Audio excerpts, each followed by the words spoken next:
Hello दोस्तों, आनंद लेखनी blog में रोज़ की तरह आपका स्वागत है। आज मैं आप लोगों के सामने अपने ब्लॉग के माध्यम से मानव जीवन में सचेतनता या जागृति की भावना को कैसे पैदा करके हम अपने जीवन को सकारात्मक दिशा की ओर अग्रसर कर सकते हैं, उस संबंध में मैं अपने विचार व्यक्त कर रहा हूँ। आइए आज हम स्वयं को कैसे सचेत या जागृति की ओर अग्रसित करें। इन भावों की तरफ मैं आपका सभी का ध्यान आकर्षित करना चाह रहा हूँ। दोस्तों, मानव जीवन में जागृति मानवता के लिए कृतसंकल्प होकर कार्यों को करने की प्रेरणा से प्रेरित करने की अभिव्यक्ति है। जागृति से मानव अपने जीवन को सही ढंग से यापन करने के लिए एक प्रकार की सूझबूझ का प्रयास करने की कोशिश करता है। दोस्तों, यदि कोई भी व्यक्ति इस संसार में जन्म लेता है और वह जन्म काल से ही सतर्क रहता है, जागता है, और जागने की अभिव्यक्ति हमारे इंद्रियों में, हमारे व्यवहार में, हमारे मस्तिष्क में स्वतः ही समाहित हो जाती है। हमारी संवेदनाओं में जो आत्मी ज्वाला प्रज्वलित होती है वह कभी बुझती नहीं है। इसीलिए हम भीतर से हरदम जागते रहते हैं, अंदर से हम सचेत रहते हैं। तो हमारा शरीर जब अचेतन अवस्था में रहता है तभी भी हम कुछ न कुछ क्रिया प्रतिक्रिया करते रहते हैं।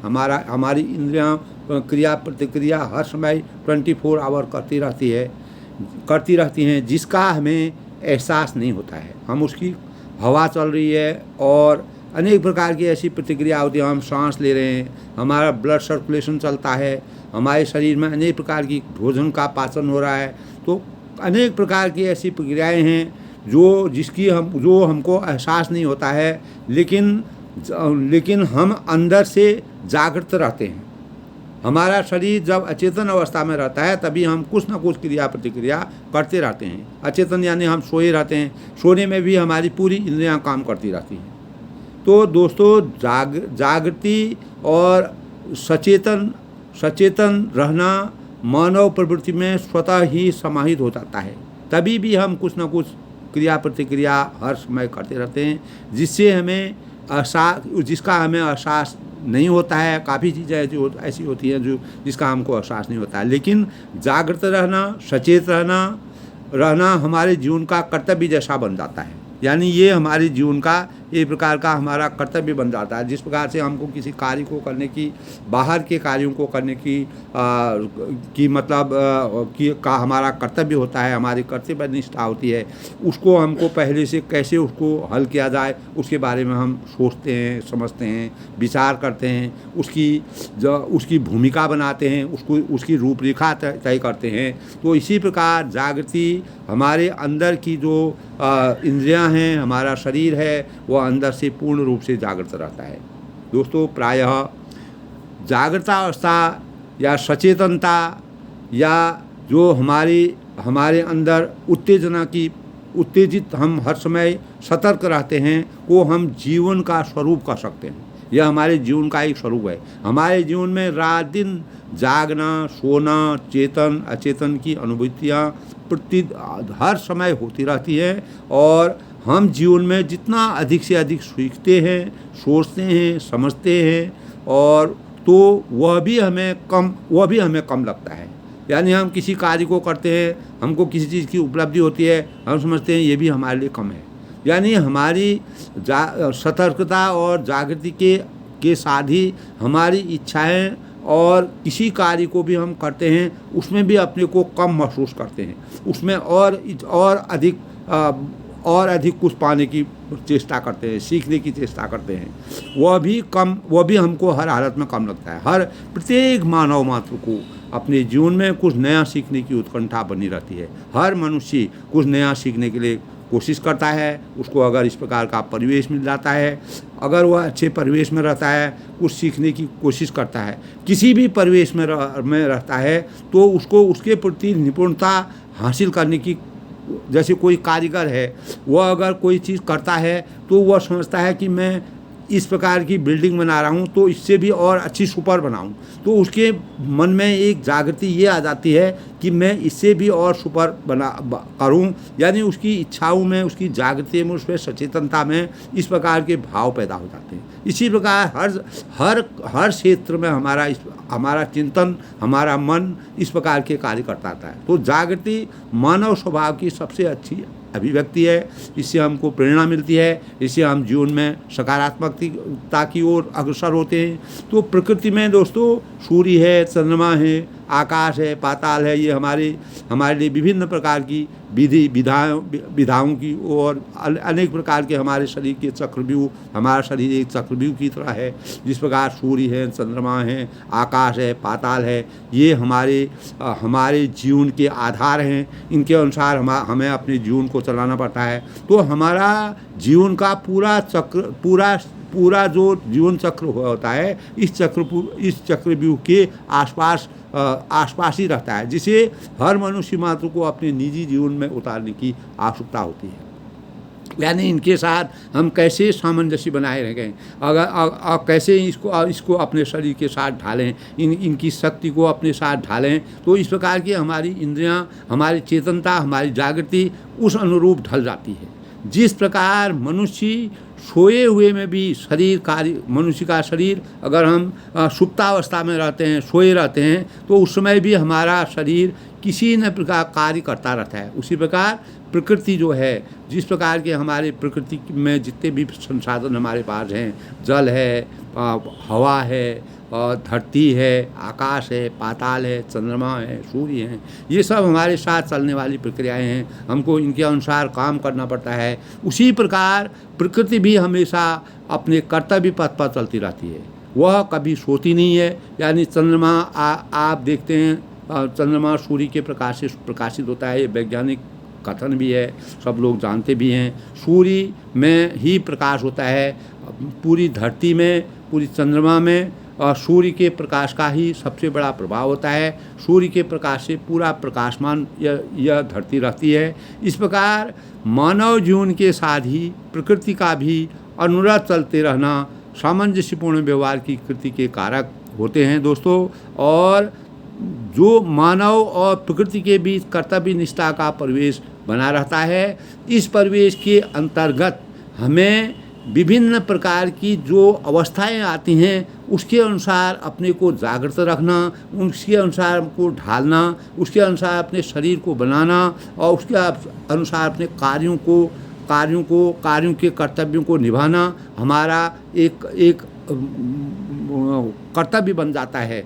उसके प्रति हमको जागरूकता होती है, उसके प्रति हमको सचेत रहने की आवश्यकता होती है। दोस्तों, हमें अपने जीवन को हमेशा चैतन्य और जागृति के पथ पर अग्रसर रहना चाहिए। अगर हमें हमेशा चैतन्य और जागृति का अनुपालन हम नहीं करेंगे, हम पीछे रहेंगे, हम अपने कार्य को सही ढंग से उस कार्य को नहीं सॉल्व कर पाएंगे, उसको नहीं हल कर पाएंगे। यही हमारे कर्तव्योन्मुख जीवन की सार्थकता है। यानी हमको जो कर्तव्य दिए गए हैं, उनके अनुसार अगर हम प्रकृति के साथ अपने को ढाल करते, अपनी जागृति और सचेत अनुसार से काम करते हैं, तो वही हमारा कर्तव्य निष्ठा का सबसे बड़ा कारक होता है। हम कभी भी अपने कर्तव्य पर से विरत नहीं रह सकते हैं। यानी कोई भी व्यक्ति है, कोई कार्य करता है, हर इंसान को, मैंने कल के भी एक अपने ब्लॉग के माध्यम से बोला था कि हमें अपने कर्तव्यों का निर्वाह करना पड़ेगा। जिस व्यक्ति को जो कर्तव्य दिया गया है, चाहे वह छोटा काम हो, बड़ा काम हो, तो हमको अपने कर्तव्यों का निर्वहन करना पड़ेगा। हमारा जीवन लगातार अद्यतन रहता है या अप टू डेट जिसको कहते हैं, अप टू डेट रहता है। हम हर हालत में हर चीज़ के लिए सजग रहते हैं, और अगर जो सजग नहीं रहेगा तो वह पीछे रह जाएगा, वह समाज में अवहेलना का पात्र बनता है, वह समाज में पीछे रह जाता है, वह देश की स्थिति में पीछे रहता है, अपने परिवार अपने समाज में वह पीछे रह सकता है। जीवन की हर कार्य क्षमता हमारे जीवन में घर कर जाती है। जो भी हमारे जीवन की दैनिक प्रतिक्रियाएं होती हैं, दैनिक कार्य होते हैं, वह हमारे जीवन में घर कर रहा है। प्रकृति हमारे जीवन के साथ सामंजस्य स्थापित कर दैनिक क्रियाकलापों में एकजुटता का परिचय देती है। दोस्तों, यह प्रतिक्रिया प्रत्यक्ष रूप से दिखाई देती है, इसका भीतर ही भीतर एक दूसरे से संबंध रहता है। कोई प्रतिक्रिया होती है प्रत्यक्ष रूप से दिखाई देती है, कोई अप्रत्यक्ष रूप से दिखाई देती है, लेकिन इस प्रकार की कार्य योजना हमारे शरीर में चलती रहती है। और प्रत्येक ये इस बात का ध्यान रखना चाहिए दोस्तों, प्रत्येक मानव को चेतन बनाने के लिए कृतसंकल्प होकर प्रयासरत रहना चाहिए। यानी हर व्यक्ति को चेतनता का एहसास होना चाहिए, उसके लिए उसको कोशिश करनी चाहिए। यही हमारी कर्तव्यों के निर्वहन की प्रक्रिया है। जीवन को चैतन्यता और जागृति रखने के लिए हम कभी अपने मार्ग से विमुख नहीं हो सकते हैं। असंख्य लोग ऐसे भी होते हैं जो जागते हुए भी सोते रहते हैं, यानी जागते तो उसका परिणाम वह समाज में पीछे रह जाते हैं, अवहेलना के पात्र रह जाते हैं, और वह अपने कर्तव्यों का निर्वहन सही तरह से नहीं कर सकते हैं। इसी कारण वे अपने निर्धारित लक्ष्यों से वंचित हो जाते हैं। कितने लोग होते हैं, अगर समय पर पढ़ाई नहीं की, समय पर उसका सही ढंग से अपने कार्यों को नहीं किया। एक किसान है, अगर वह समय से खेती नहीं बोएगा, समय से अगर प्रकृति हमारा साथ नहीं देगी, तो कहीं ना कहीं हम अपने मार्ग से पीछे रह जाएंगे। अपने लक्ष्यों के प्रति हम उदासीन रहेंगे, लक्ष्यों तक नहीं पहुंच पाएंगे। हम अपने कर्तव्यों का सही मायने में बोध नहीं कर सकते हैं अगर हम पीछे रहेंगे। मात्र अन्य जीवों की तरह खाना पीना, सांस लेना है, सोना है, जागना है, उठना है, बैठना है, ये हमारे जीवन के लक्ष्य नहीं होने चाहिए। यानी हमारे जीवन का लक्ष्य, इससे मानव की सामर्थ्यता की पहचान नहीं होती है। केवल खाना पीना उगा इससे वास्तव में मानव की सामर्थ्यता की पहचान नहीं होती है। हमारे जीवन में दोस्तों चैतन्यता और जागृति का अभाव हमें समाज से पृथक जैसा करने की अनुभूति करता है, हमें समाज से अलग कर देता है। कोई भी व्यक्ति होता है, अगर वह समाज में पूरी सहभागिता नहीं रखता है, अपने को चेतन नहीं रखता है, हमारे देश में क्या हो रहा है, हमारे समाज में क्या हो रहा है, हमारे परिवार में क्या हो रहा है, हम खुद क्या कर रहे हैं, तो इनसे अगर वह अनभिज्ञ रहेगा, भिज्ञ नहीं रहेगा, तो वह जो है किसी हर मायने में पीछे रहेगा और वह समाज में अवहेलना का पात्र बनेगा। इसीलिए चैतन्यता और जागृति से हमारा जीवन किस प्रकार सार्थक बनता है, किस प्रकार हम सकारात्मक दिशा की ओर अग्रसर होते हैं, तो हमें इस अंश को हमेशा इस प्रकार के जो अंश होते हैं उसमें अपने शक्ति का संचार करके अपनी क्षमताओं का हनन नहीं करना चाहिए, अपनी क्षमताओं को आगे बढ़ाना चाहिए, उनके मूल्यों को बढ़ाना चाहिए। जागने से ही हम परमात्मा का स्मरण और ध्यान भी कर सकते हैं। जागना या सतर्क रहना एक ऐसी चीज़ है जिससे हम परमात्मा के नज़दीक पहुंच सकते हैं, परमात्मा को भी प्राप्त करते हैं। पत्थर के समान अगर हम बने रहेंगे तो इससे हम इसी के बलबूते पर हमेशा समर्थवान और कार्यों की गुणवत्ता की पहचान हम नहीं कर सकते हैं। जीवन में दोस्तों नया परिवर्तन करने की अभिलाषाओं को साकार करने की कोशिश करनी चाहिए। अगर हम नई चीज़ों को नहीं सोचेंगे, जैसे वैज्ञानिक हैं, अनेक प्रकार के खोज करने वाले हैं, तो अगर 20 साल पहले का जीवन, अगर 20 साल ही पहले का ही जैसा जीवन रहता, तो हम जिस प्रकार से हमारे देश का विकास हो रहा है, उन्नति हो रहा है, उसमें हम पीछे रह जाते। तो नई खोज करना, नई चीज़ को सीखना, नए आयामों में जाना, नए रास्तों को ढूंढना, नया परिवर्तन करना, ये हमारे जीवन का आधार होना चाहिए, ये हमारी सोच होनी चाहिए, ये हमारी समझ होनी चाहिए। प्रत्येक होनहार व्यक्ति को जो भी अपने कार्य गंतव्य स्थान में चल रहा है, कुछ न कुछ नया करने की कोशिश करनी चाहिए। ये ये इसी से हम अपने जीवन को एक नयापन दे सकते हैं और हम भगवान के भी नज़दीक पहुंच सकते हैं, ईश्वरत्व के गुण हमारे में आ सकते हैं, हम हर चीज़ को प्राप्त कर सकते हैं, किसी चीज़ को प्राप्त करने हमको किसी प्रकार की कठिनाई नहीं होगी। तभी हम चैतन्यता से जीवन में कभी भी पीछे नहीं रह सकते हैं। सदैव जागने की शक्ति का संचार हमारे जीवन में होता रहेगा। अतः मानव जीवन अचेतन अवस्था में पड़े हुए प्राणी की पहचान नहीं है। यहाँ सोना जीवन को खोने जैसा है। हमें अपने चारों ओर के परिदृश्य को देखते हुए हर क्षण सतर्क और चैतन्य रहने की ज़रूरत है। दोस्तों, तभी हमारे भीतर में चैतन्यता का स्वरूप पैदा होगा। यही हमारी जागृति का उपमान बनकर हमें अज्ञान रूपी अंधकार से ज्ञान रूपी प्रकाश के दिनों की खूबसूरत छवि का द्योतक होगा। यानी हमारे जीवन को सकारात्मक दिशा की ओर तभी हम जा सकते हैं। अच्छी दिशा, अच्छी दशा, हम अपनी स्थिति को मजबूत तभी कर सकते हैं जब हम हर हालत में आगे बढ़ने की कोशिश करें। यही आगे बढ़ने की कोशिश जो है हमारी जागृता और चैतन्यता का द्योतक है। प्रत्येक व्यक्ति को स्वयं की जागृति के साथ सोए लोगों को भी जगाना मानवता की सही पहचान है। जो लोग पीछे हैं, जो लोग सोए हुए हैं, जिनको अज्ञानता है, जो किसी चीज़ के बारे में नहीं जानते हैं, उनको भी राह दिखाना दूसरे व्यक्ति का कार्य है। जो यानी कोई भी पीछे रहा व्यक्ति है वही सबसे बड़ा पुनीत कर्तव्य है। वह भी एक चैतन्यता की राह है। समाज में सबको समान रूप से देखना और उनको भी अपने सार आगे उठाना, ये मानवता की सबसे बड़ी पहचान है। जिस प्रकार देशभक्ति के लिए समर्पित पथिक दुर्गम से दुर्गम इलाकों से गुजरते हुए राष्ट्र ध्वजा को फहराते हुए निरंतर आगे बढ़ता रहता है।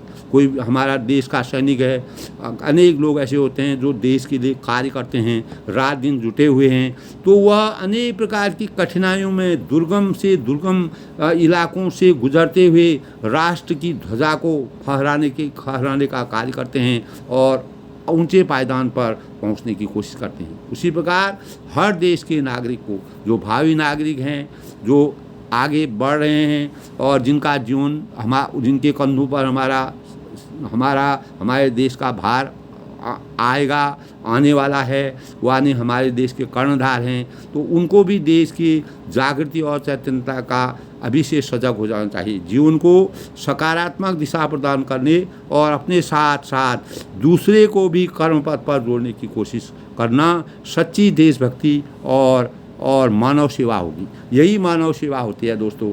जागृति और चैतन्यता केवल अपने लिए नहीं है, अपने परिवार के लिए है, अपने समाज के लिए, अपने राष्ट्र के लिए है और विश्व के लिए है। जब हम कोई नया चीज़ सीखेंगे, अपने नयापन हमारे अंदर होगा, तो हमसे कोई नई चीज़ आती है तो उसकी प्रशंसा होती है, उसका मान होता है, उसको यश मिलता है, उसको कीर्ति मिलती है। तो हमको ऐसे कार्य करना चाहिए जिसमें कुछ नयापन हो। उससे हमारा जीवन में द्रुत गति से प्रगति होती है, हम हमेशा आगे बढ़ते हैं। दोस्तों, इसी परिप्रेक्ष्य में मैंने 2 लाइन लिखी हैं, उसको भी मैं आपके सामने प्रस्तुत कर रहा हूँ। सारे जहाँ से अच्छा हिंदुस्तान हमारा, सारे जहाँ से अच्छा हिंदुस्तान हमारा, हम जी जान से इसकी करें गुणगान सदा, हम जी जान से इसका करें गुणगान सदा, कभी न रुकें कभी न झुकें, आगे बढ़ते जाएं, भारत माँ की आन बान शान नित रखें ध्यान, भारत माँ की आन बान शान की नित रखें ध्यान, इसके हर कण कण में हमारी पहचान बनी रहे, इसके हर कण कण में हमारी पहचान बनी रहे। चैतन्य और जागृता से स्वदेश का मान बढ़ाएं हम, चैतन्य और जागृति से स्वदेश का मान बढ़ाए हम। वीर भूमि में शूरवीरों ने अपनी पहचान बनाई है, वीर भूमि में शूरवीरों ने अपनी पहचान बनाई है। इस धरती को अपने लहू से सींच कर पहल की है, इस धरती को अपने लहू से सींच कर पहल की है। कितने वीरों ने रणभूमि में जान हथेली लेकर दुश्मन के छक्के छुड़ाकर नाम अमर किया है। संकल्प यही है, कभी न माँ को झुकने देंगे, संकल्प यही है, न कभी न माँ को झुकने देंगे। सभी के मन मंदिर की सोच की पहल करनी होगी, सभी को मन मंदिर की सोच की पहल करनी होगी, मन मंदिर में इस सोच की पहल करनी होगी। सभी को इस मन मंदिर में इस सोच की पहल करनी होगी। आत्मचेतन स्वचिंतन के भावों से सबका मान बढ़ाना होगा। आत्मचिंतन स्वचिंतन के भावों से सबका मान बढ़ाना होगा। चाहे जो भी करना हो, चाहे जो भी करना हो, देश की खातिर हरदम तैयार रहना होगा। चाहे जो भी करना हो, देश की खातिर हरदम तैयार रहना होगा। हर तन मन में भरा रहे सदा शौर्य का दमखम। हर तन मन में भरा रहे सदा शौर्य का दमखम। सदा स्वदेश की खातिर सब कुछ न्यौछावर कर देंगे हम। स्वदेश के खातिर सब कुछ न्यौछावर कर देंगे हम। दोस्तों, ये था आज के ब्लॉग के माध्यम से मैंने जन जागृति और जन चेतना के बारे में अपने भावों को व्यक्त किया। उसको गद्य रूप में, पद्य रूप में, दोनों रूपों में मैंने आपको समझाया और अपने भाव प्रकट किए। और हमको हर स्थिति में अपने परिवार का, स्वयं का, अपने समाज का, राष्ट्र का उत्थान करना हो तो हमको हमारी जिस प्रकार 24 आवर 24 घंटा हमारी इंद्रियों का संचालन, इंद्रियां चलती रहती हैं। हमारा शरीर उन्हीं इंद्रियों के चलने से मजबूत रहता है, पूरा संचार चलता रहता है। उसी प्रकार हमको चैतन्य और जागृति का हर अपने कर्तव्य क्षेत्र में चैतन्य और जागृति के लिए तैयार रहना चाहिए। अपने को चैतन्यता से पीछे नहीं हटना चाहिए। किसी भी कार्य में हमको पीछे नहीं हटना चाहिए। कुछ न कुछ नया करने का प्रयास करना चाहिए। और भावी पीढ़ी को मेरा ये भी संदेश है, ये भी अपेक्षा है कि हमेशा कुछ नया करने की सोच बनाएं, नया करके लोगों को दिखाएं, नयापन आए। जिस प्रकार समाज बदल रहा है, देश बदल रहा है, अनेक प्रकार की प्रतिस्पर्धा बदल रही है, उसी के अनुरूप हमको बनना है। हमको मूक होकर के बैठने की आवश्यकता आज का समय नहीं बताता है। आज चारों तरफ क्रांति है और अनेक प्रकार की प्रतिस्पर्धा है। उस प्रतिस्पर्धा में हमको आगे बढ़ने के लिए अपने को तन, मन और वचन से चैतन्यता के भावों को जगाना होगा और नए भावों से अपने को ऊर्जावान बनाना होगा। तभी हम देश के सही सपूत कहलाएंगे। जिस प्रकार एक सैनिक अपने लक्ष्य पर जो उसका कर्तव्य है, अपने कर्तव्य पर अटल रहता है, उसी प्रकार हमको भी पूरे समाज को अपने कर्तव्य पथ पर डट कर मुकाबला करना चाहिए, आगे बढ़ना चाहिए और कुछ न कुछ नया सीखने की, नई अवधारणाओं को पैदा करने की सोच पैदा करनी चाहिए। दोस्तों, आज के लेख में मैं आज के ब्लॉग के माध्यम से मैं अपनी वाणी को विराम देता हूँ। फिर किसी दूसरे ब्लॉग के साथ में कोई दूसरी बात से आपका मन खुश करूँगा। आप भी मेरा मनोबल बढ़ाइए। अगर आपको आज का ब्लॉग अच्छा लगा, मैंने चेतना के बारे में, जन जागृति के बारे में, जागृति का एहसास हमारे शरीर में किस प्रकार होना चाहिए, हमको क्या करना चाहिए, हमारे का कर्तव्य क्षेत्र है तो उसका कैसे निर्धारण करना चाहिए, उसके बारे में सबको बताया और अपने भावों को सब लोगों को शेयर किया। दोस्तों, अगर आपको ये अच्छे लगते हों, अधिक से अधिक लोग लाइक करें, शेयर करें, सब्सक्राइब करें और मेरे विचारों को बढ़ाएं और अधिक से अधिक लोग इसको सुनें, समझें और अपना ध्यान को अपने और मेरी अपेक्षाओं के अनुसार आप भी से मैं भी कुछ सीखता हूँ, लोगों से सीखता हूँ। तो इसी प्रकार सभी को अपने मान बढ़ाने के लिए हर क्षेत्र में कोई भी कार्य कर्तव्य आप कर रहे हैं उसमें सचेतन और जागृति का होना बहुत ही ज़रूरी है।